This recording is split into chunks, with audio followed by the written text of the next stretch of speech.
Students, welcome back in Mangalam classes. बच्चों, class 10th का इसके पिछले वीडियो में बताया गया था आप लोगों को कि रासायनिक समीकरण को कैसे संतुलित किया जाता है।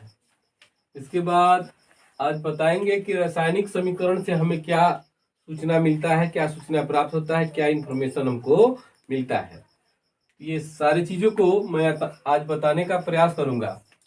पहला मिलता है कि अभिक्रिया में कौन कौन से पदार्थ भाग ले रहे हैं। ध्यान दीजिएगा, यहाँ पे जब हाइड्रोजन और ऑक्सीजन अभिक्रिया करते हैं तो यही अभिक्रिया में भाग लेकर जल बना रहे हैं।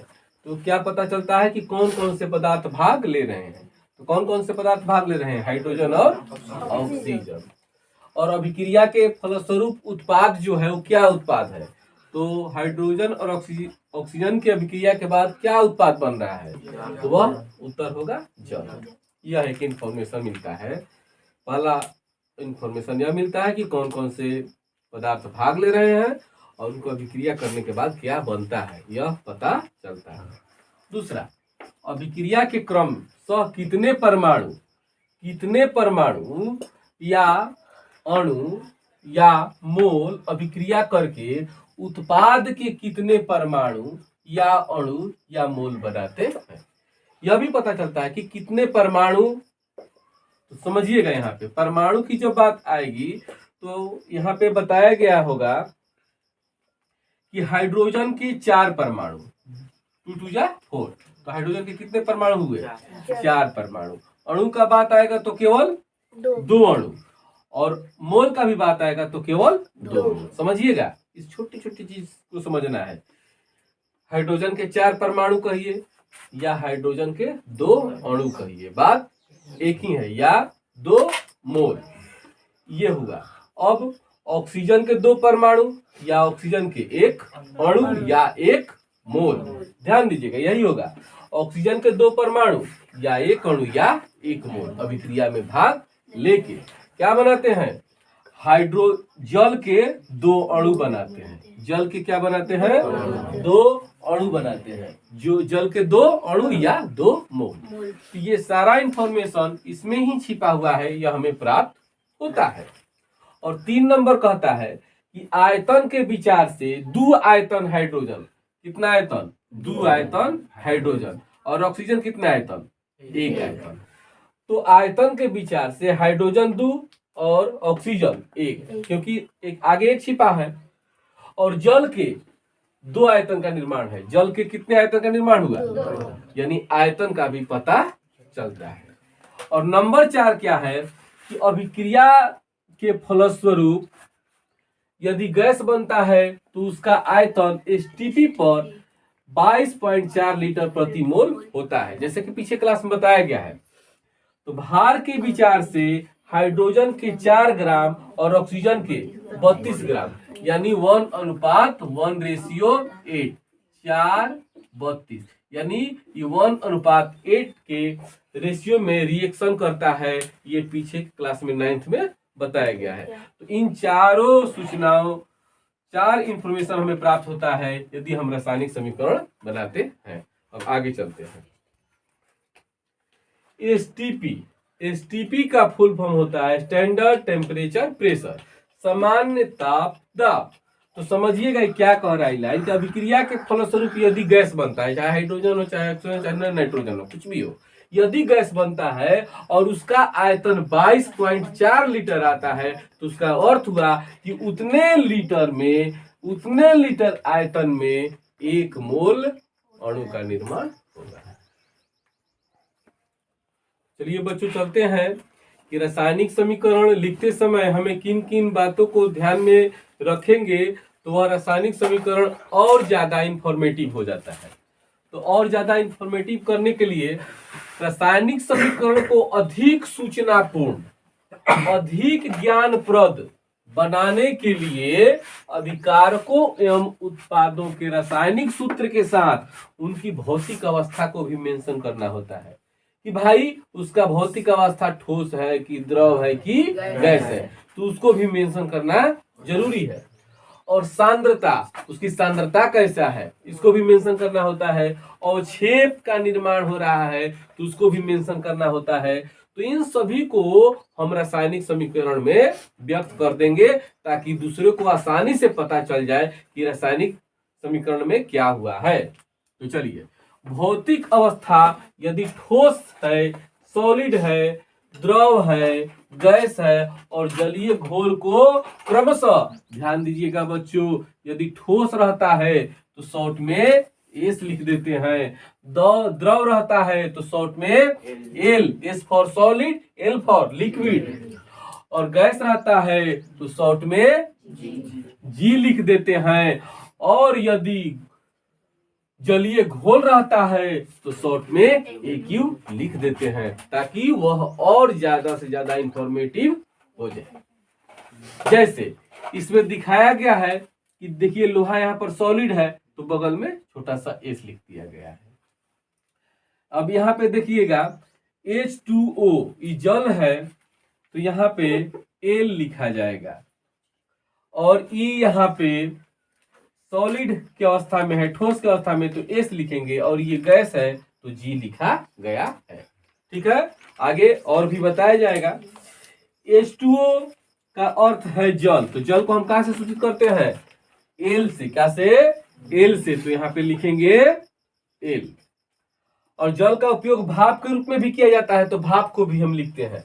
प्रायः हर रासायनिक समीकरण में भौतिक अवस्था को नहीं लिखा जाता है जब तक कि यह आवश्यक नहीं है।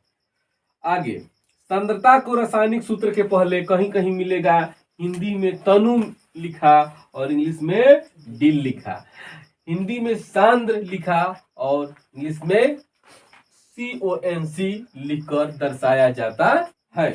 जैसे ध्यान दीजिएगा, जिंक यहाँ तनु H2SO4 से अभिक्रिया कर रहा है। तनु कैसा है? तनु है, मतलब तनु मतलब पतला, घोल जो है वो क्या है? पतला है, तो बगल में तनु लिखेंगे ताकि और इंफॉर्मेटिव हो जाए। और यहाँ पर ZnSO4 जिंक सल्फेट का घोल है, बगल में A³ लिख दिया गया है, और H2 गैस है, बगल में G लिख दिया गया है। तो तनु जहां भी रहेगा आप समझेंगे कि जो घोल है वह पतला घोल है। अब आगे चलते हैं। उसी प्रकार NaOH सोडियम हाइड्रोक्साइड का एक घोल है, ये तनु हाइड्रोक्लोरिक अम्ल है, तनु है, ध्यान दीजिएगा तनु है तो तनु लिखेंगे, और सांद्र रहेगा तो सांद्र लिखेंगे। NaCl ये भी जलीय घोल है, जलीय लवण है। अच्छा, H2O लिक्विड है, यहाँ पर बताया ही गया है। अब अवक्षेप का निर्माण होता है तो हम क्या करते हैं? अवक्षेप को रासायनिक सूत्र के बाद नीचे की ओर तीर कहाँ रहेगा? नीचे की ओर। ध्यान दीजिएगा, यहाँ बेरियम सल्फेट जो बन रहा है, बेरियम सल्फेट का अवक्षेप बन रहा है, यानी नीचे की ओर तीर रहेगा तो समझिएगा कि अवक्षेप का निर्माण हो रहा है। और भी है, चलिए आगे लिख। बच्चों पीछे थोड़ा सा इस वीडियो में मिस्टेक हुआ है, वहां पे H2O के बगल में Lg लिखा था जिसे मैं L किया हूं, तो गलत है, क्योंकि जो रिएक्शन है लोहा कभी भी किसी भी अवस्था में जल से अभिक्रिया नहीं करता है, तो वह जब करता है तो भाप से अभिक्रिया करता है, और भाप का भी सूत्र H2O होता है और जल का भी सूत्र H2O होता है। तो मेरे बच्चे लिख दिए थे तो मैंने वह उस पर ध्यान नहीं दिया और G को मिटा के L लिख दिया। वास्तव में वहां पे G ही होगा, क्योंकि वहां पर भाप, लोहा जो अभिक्रिया कर रहा है वह भाप से कर रहा है, यानी वहां पे G ही होगा। तो आप लोग थोड़ा सा इस पे ध्यान दीजिएगा, गलती के लिए क्षमा प्रार्थी हूँ। आगे अब बताने का प्रयास करते हैं नंबर 4 से 3 तक तो मैंने बता दिया है, अब नंबर 4 से मैं बताने का प्रयास करूंगा। आवश्यक शर्तों को तीर के निशान के ऊपर, तीर का जो निशान रहता है उसके ऊपर लिख दिया जाता है। जैसे यहाँ पर CO यानी कार्बन मोनोऑक्साइड, और अभिक्रिया कर रहा है किससे? हाइड्रोजन से। तो यहाँ पे 340 ATM लिखा है, यह वायुमंडलीय दाब, ये स्थिति बताता है कि इतना वायुमंडलीय दाब पर यह अभिक्रिया करके इस पदार्थ का निर्माण करता है। उसी प्रकार ये जो है हम लोग को बायोलॉजी में मिलता है कि कार्बन डाइऑक्साइड जब जल से अभिक्रिया करता है, किसकी अभिक्रिया स्थिति में? सूर्य के प्रकाश की उपस्थिति में, और क्लोरोफिल के माध्यम से ग्लूकोज का निर्माण करता है और ऑक्सीजन का परित्याग करता है। तो इसको लिख देने से, इस तीर के ऊपर लिख देने से कि सूर्य की प्रकाश और क्लोरोफिल के माध्यम से वह इस चीज को बना पाता है। तो यह अभिक्रिया और ज्यादा इंफॉर्मेटिव होता है और ज्यादा सूचनाप्रद हो जाता है और देखने वाले तुरंत समझ जाते हैं कि वास्तव में ये क्या कह रहा है। उसी प्रकार यहाँ पे बताया गया है कैल्शियम कार्बोनेट को जब हम उष्मा देते हैं, हीट करते हैं, तो वह कैल्शियम ऑक्साइड और कार्बन डाइऑक्साइड में टूट जाता है। तो यहाँ पर भी यह उत्प्रेरक का काम करता है जो बताता है। अब आगे चलते हैं। ऊष्माक्षेपी को समीकरण के अंत में ऊष्मा अथवा ऊर्जा लिख देते हैं। मान लीजिए किसी रिएक्शन कराने के बाद में ऊष्मा निकल रहा हो, तो ऊष्मा निकल रहा हो तो उसको इन्फॉर्म करने के लिए हम प्लस ऊष्मा लिख देंगे, और यदि ऊष्मा को सोख रहा है तो माइनस ऊष्मा लिख देते हैं।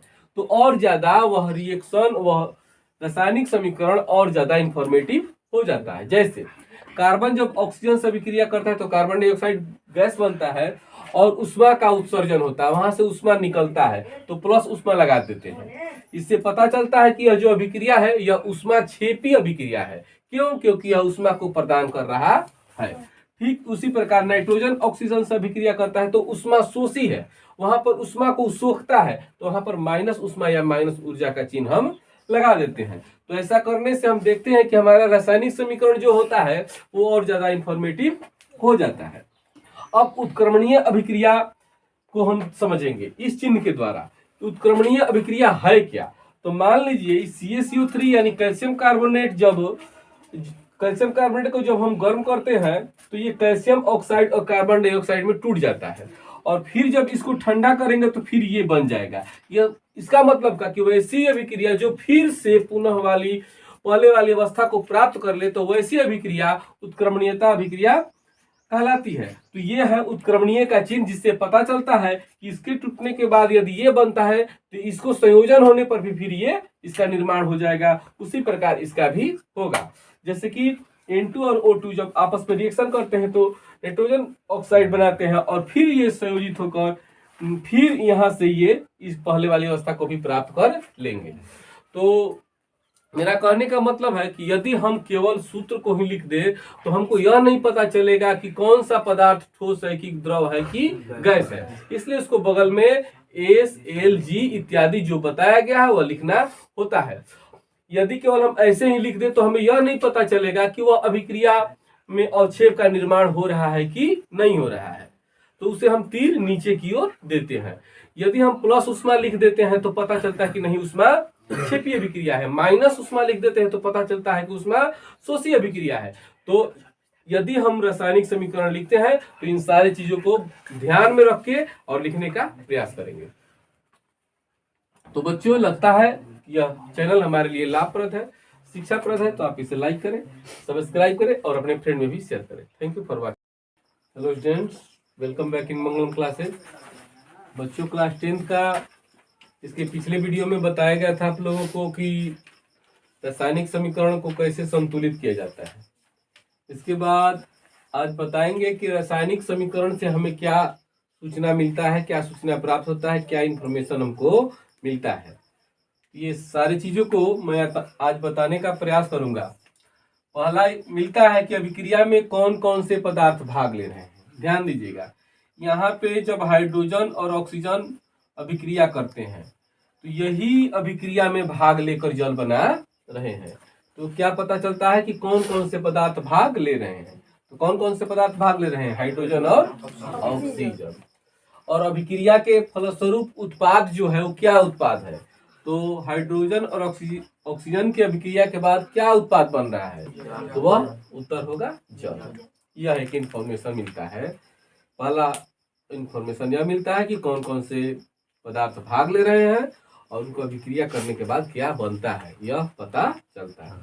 दूसरा, अभिक्रिया के क्रम सह कितने परमाणु या अणु या मोल अभिक्रिया करके उत्पाद के कितने परमाणु या अणु या मोल बनाते हैं। यह भी पता चलता है कि कितने परमाणु। तो समझिएगा, यहाँ पे परमाणु की जब बात आएगी तो यहाँ पे बताया गया होगा कि हाइड्रोजन के 4 परमाणु, 2 2 जा 4, तो हाइड्रोजन के कितने परमाणु हुए? 4 परमाणु। अणु का बात आएगा तो केवल 2 अणु, और मोल का भी बात आएगा तो केवल 2 मोल। समझिएगा, इस छोटी छोटी चीज को समझना है। हाइड्रोजन के 4 परमाणु कहिए या हाइड्रोजन के 2 अणु कहिए, बात एक ही है, या 2 मोल, ये हुआ।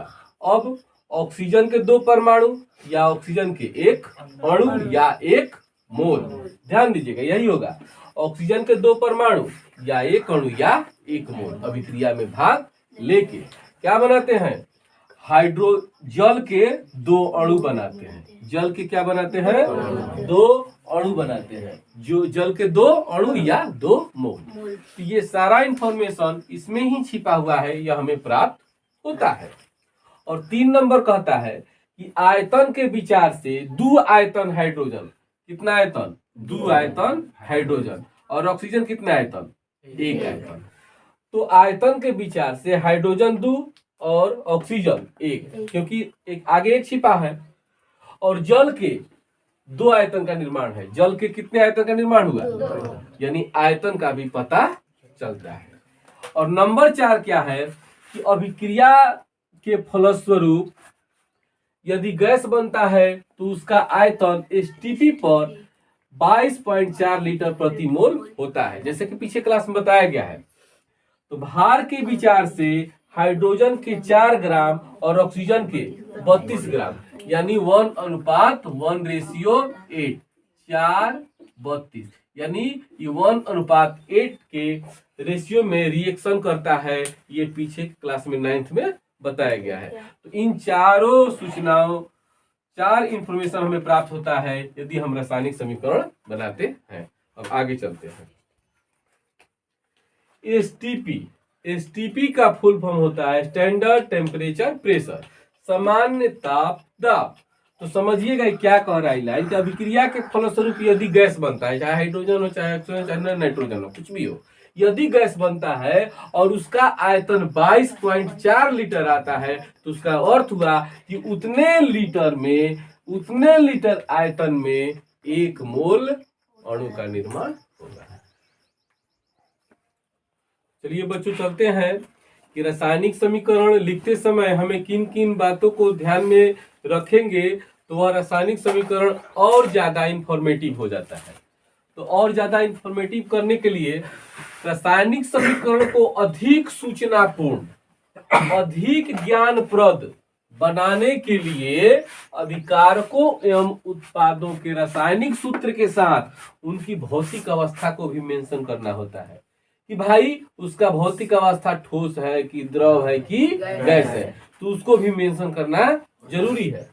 और सांद्रता, उसकी सांद्रता कैसा है, इसको भी मेंशन करना होता है। और छेप का निर्माण हो रहा है तो उसको भी मेंशन करना होता है। तो इन सभी को हम रासायनिक समीकरण में व्यक्त कर देंगे ताकि दूसरे को आसानी से पता चल जाए कि रासायनिक समीकरण में क्या हुआ है। तो चलिए, भौतिक अवस्था यदि ठोस है, सॉलिड है, द्रव है, गैस है और जलीय घोल को क्रमशः, ध्यान दीजिएगा बच्चों, यदि ठोस रहता है तो शॉर्ट में एस लिख देते हैं, द्रव रहता है तो शॉर्ट में L, S for solid, L for liquid, और गैस रहता है तो शॉर्ट में जी लिख देते हैं। और यदि जलीय घोल रहता है तो शॉर्ट में AQ लिख देते हैं ताकि वह और ज्यादा से ज्यादा इंफॉर्मेटिव हो जाए। जैसे इसमें दिखाया गया है कि देखिए लोहा यहाँ पर सॉलिड है तो बगल में छोटा सा एस लिख दिया गया है। अब यहाँ पे देखिएगा H2O ये जल है तो यहाँ पे L लिखा जाएगा, और E यहाँ पे सॉलिड की अवस्था में है, ठोस की अवस्था में तो एस लिखेंगे, और ये गैस है तो जी लिखा गया है। ठीक है, आगे और भी बताया जाएगा। H2O का अर्थ है जल, तो जल को हम कहां से सूचित करते हैं? एल से। क्या से? एल से। तो यहाँ पे लिखेंगे एल। और जल का उपयोग भाप के रूप में भी किया जाता है तो भाप को भी हम लिखते हैं। प्रायः हर रासायनिक समीकरण में भौतिक अवस्था को नहीं लिखा जाता है जब तक कि यह आवश्यक नहीं है। आगे, सांद्रता को रासायनिक सूत्र के पहले कहीं कहीं मिलेगा हिंदी में तनु लिखा और इंग्लिश में डिल लिखा, हिंदी में सांद्र लिखा और इंग्लिश में CONC लिखकर दर्शाया जाता है।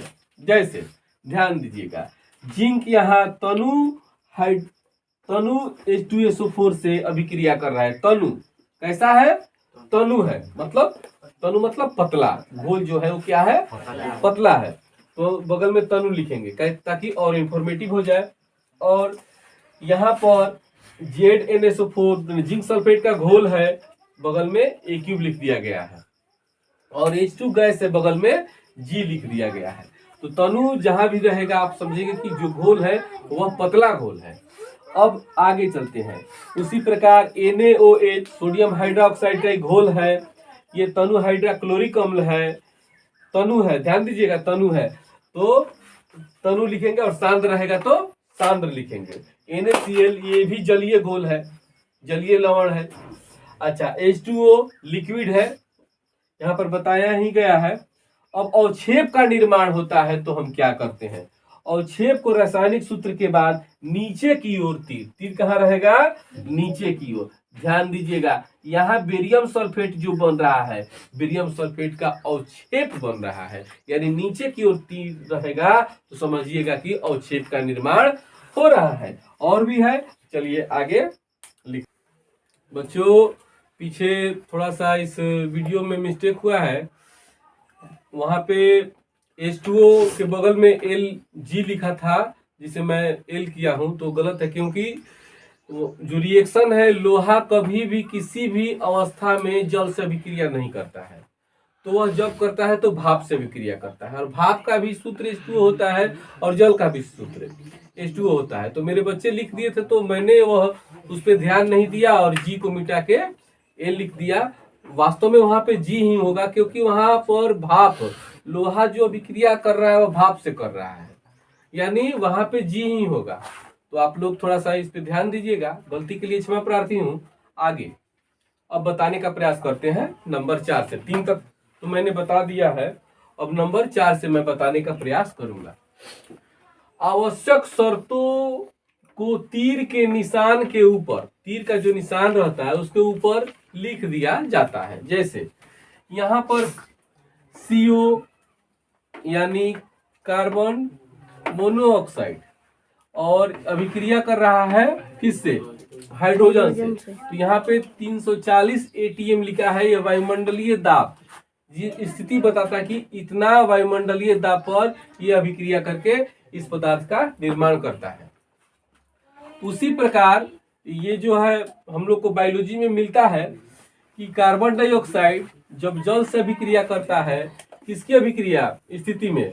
सूर्य के प्रकाश की उपस्थिति में, और क्लोरोफिल के माध्यम से ग्लूकोज का निर्माण करता है और ऑक्सीजन का परित्याग करता है। तो इसको लिख देने से, इस तीर के ऊपर लिख देने से कि सूर्य के प्रकाश और क्लोरोफिल के माध्यम से वह इस चीज को बना पाता है। तो यह अभिक्रिया और ज्यादा इंफॉर्मेटिव होता है और ज्यादा सूचनाप्रद हो जाता है, और देखने वाले तुरंत समझ जाते हैं कि वास्तव में ये क्या कह रहा है।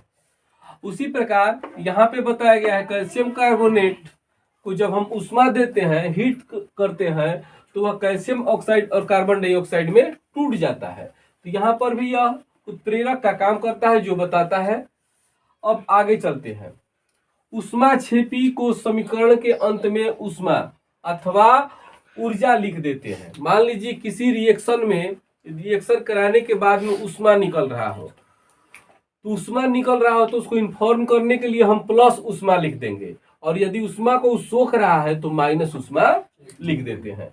तो और ज्यादा वह रिएक्शन, वह रासायनिक समीकरण और ज्यादा इंफॉर्मेटिव हो जाता है। जैसे कार्बन जब ऑक्सीजन से अभिक्रिया करता है तो कार्बन डाइऑक्साइड गैस बनता है और ऊष्मा का उत्सर्जन होता है, वहां से ऊष्मा निकलता है, तो प्लस ऊष्मा लगा देते हैं। इससे पता चलता है कि यह जो अभिक्रिया है यह ऊष्माक्षेपी अभिक्रिया है। क्यों? क्योंकि यह ऊष्मा को प्रदान कर रहा है। ठीक उसी प्रकार नाइट्रोजन ऑक्सीजन से अभिक्रिया करता है तो ऊष्मा शोषी है, वहां पर ऊष्मा को सोखता है, तो वहां पर माइनस ऊष्मा या माइनस ऊर्जा का चिन्ह हम लगा देते हैं। तो ऐसा करने से हम देखते हैं कि हमारा रासायनिक समीकरण जो होता है वो और ज्यादा इंफॉर्मेटिव हो जाता है। अब उत्क्रमणीय अभिक्रिया को हम समझेंगे इस चिन्ह के द्वारा। उत्क्रमणीय अभिक्रिया है क्या? तो मान लीजिए CaCO3 यानी कैल्शियम कार्बोनेट को जब हम गर्म करते हैं तो ये कैल्शियम ऑक्साइड और कार्बन डाइऑक्साइड में टूट जाता है, और फिर जब इसको ठंडा करेंगे तो फिर ये बन जाएगा। यह इसका मतलब का कि वैसी अभिक्रिया जो फिर से पुनः पहले वाली अवस्था को प्राप्त कर ले तो वैसी अभिक्रिया उत्क्रमणीयता अभिक्रिया कहलाती है। तो ये है उत्क्रमणीय का चिन्ह, जिससे पता चलता है कि इसके टूटने के बाद यदि ये बनता है तो इसको संयोजन होने पर भी फिर ये इसका निर्माण हो जाएगा। उसी प्रकार इसका भी होगा।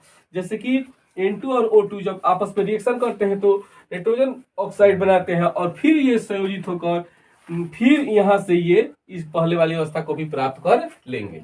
तो मेरा कहने का मतलब है कि यदि हम केवल सूत्र को ही लिख दे तो हमको यह नहीं पता चलेगा कि कौन सा पदार्थ ठोस है कि द्रव है कि गैस है। इसलिए उसको बगल में S, L, G इत्यादि जो बताया गया है वह लिखना होता है।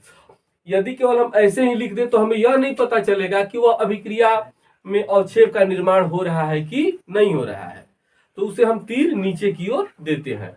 यदि हम प्लस उष्मा लिख देते हैं तो पता चलता है कि नहीं उष्मा क्षेपीय अभिक्रिया है। माइनस उष्मा लिख देते हैं तो पता चलता है कि उष्मा शोषीय अभिक्रिया है। तो यदि हम रासायनिक समीकरण लिखते हैं तो इन सारी चीजों को ध्यान में रख के और लिखने का प्रयास करेंगे। तो बच्चों, लगता है यह चैनल हमारे लिए लाभप्रद है, शिक्षाप्रद है, तो आप इसे लाइक करें, सब्सक्राइब करें और अपने फ्रेंड में भी शेयर करें। Thank you for watching.